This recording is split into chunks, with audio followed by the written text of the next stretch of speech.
Comment déclarer ses comptes à l'étranger? Bonjour les amis, en complément de ma vidéo tutoriel qui vous montre comment déclarer vos revenus de crowdfunding, je vous montre comment déclarer concrètement sur impôts.gouv.fr vos comptes détenus à l'étranger. Et je vous dis également quel compte déclarer et quand. Chaque année, en même temps que vous réalisez vos déclarations de revenus, vous devez déclarer tous vos comptes à l'étranger, ouverts, détenus, utilisés ou même clos. Cela peut paraître assez pénible car il faut rechercher les adresses de chaque société où vous détenez un compte. Mais pour vous simplifier le travail, je vous ai préparé un fichier Excel avec les adresses de toutes les plateformes dont j'ai parlé dans mes vidéos et de beaucoup d'autres plateformes. Je mets en commentaire de cette vidéo le lien vers mon site internet sur lequel vous pourrez télécharger le fichier qui contient les adresses de ces comptes. Merci de mettre un like ou mieux, un petit commentaire, même d'un mot, qui m'aidera à développer ma chaîne YouTube.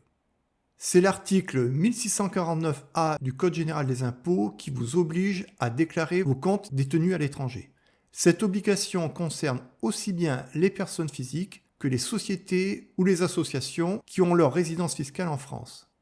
Pour chaque compte à l'étranger non déclaré, vous risquez une amende de 1 500 € si le compte se situe dans un pays ayant conclu un accord d'assistance administrative avec la France, et même 10 000 € si ce pays n'a pas conclu ce type d'accord. Je crois que j'ai réussi à trouver les bons arguments pour vous motiver pour regarder cette vidéo jusqu'à la fin. Quel type de compte à l'étranger faut-il déclarer? Il faut déclarer tous vos comptes à l'étranger. Il faut donc par exemple déclarer les comptes que vous avez sur des plateformes de crowdfunding immobilier, de crowdlending, etc. Également des comptes liés à un service de paiement tel que PayPal, les comptes que vous avez ouverts dans des banques étrangères, par exemple Trade Republic, Revolut, Wise, N26, etc. Les comptes que vous avez chez des courtiers étrangers, Trade Republic, DeGiro, eToro, Trading 212, etc. Les comptes sur lesquels vous détenez ou achetez des crypto-monnaies, Binance, KuCoin, Nexo, et également des comptes sur lesquels vous avez ouvert des assurances vie à l'étranger, et autres types de comptes.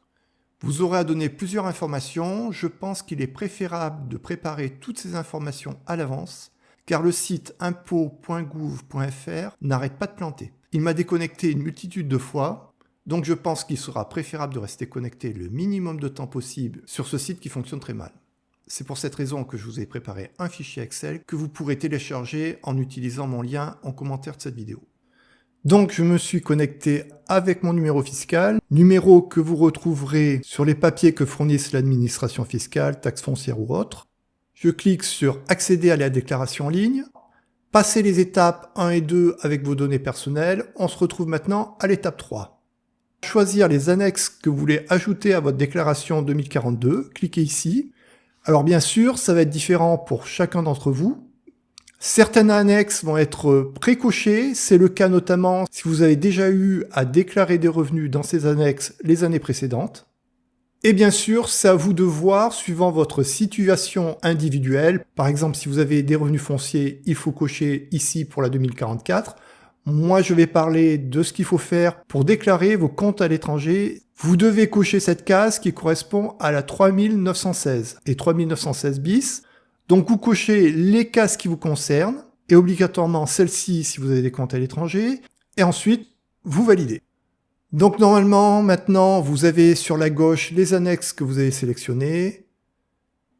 Donc vous avez une page sur laquelle vous avez les comptes qui ont été déjà déclarés les années précédentes. Vous avez la possibilité de les consulter ou de les modifier, de les supprimer. Vous pouvez éventuellement par exemple déclarer une date de clôture, etc. Et il y a des lignes vides. S'il n'y en a pas assez, vous pouvez en rajouter ici. Et donc c'est sur les lignes vides que vous pouvez ajouter des comptes.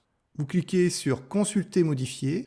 Vous complétez l'identité du titulaire, nature du compte, compte d'actifs numériques, ce serait pour des comptes qui sont liés à des crypto-monnaies, éventuellement ça peut être aussi des comptes de capitalisation, et pour le crowdfunding immobilier ou le crowdlending, c'est considéré comme un compte bancaire.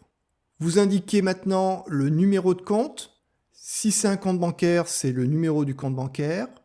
Si vous investissez sur une plateforme, ça peut être l'identifiant ou le numéro de client. Donc par exemple, identifiant, caractéristiques du compte, ça pourrait être un compte courant, par exemple si c'est dans une banque, un compte épargne autre. Moi je vais mettre autre, date d'ouverture, date de fermeture, s'il n'est pas fermé, vous mettez rien, sinon vous indiquez la date de fermeture, désignation de l'organisme gestionnaire du compte, supposons que vous ajoutiez CROTPIR,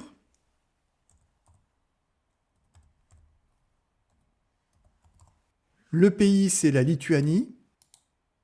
Pour le complément d'adresse et autres, c'est assez pénible. Il semble que le site n'accepte pas les accents, les virgules, les tirets, etc. Donc il faut supprimer les virgules, les tirets et ne pas mettre d'accent. Vous mettez le complément d'adresse, la rue, l'indicatif pays et vous terminez en indiquant si un des membres de votre foyer fiscal est titulaire en propre du compte bancaire à l'étranger ou bénéficiaire d'une procuration sur le compte bancaire à l'étranger. Si c'est un compte dont vous êtes titulaire, vous indiquez titulaire, puis suivant. Il faut indiquer si c'est un usage personnel exclusivement, je pense que ce sera le cas pour la plupart des personnes, ou si c'est un usage professionnel exclusivement, ou usage mixte, suivant. Et là, vous pouvez compléter le compte suivant, ainsi de suite.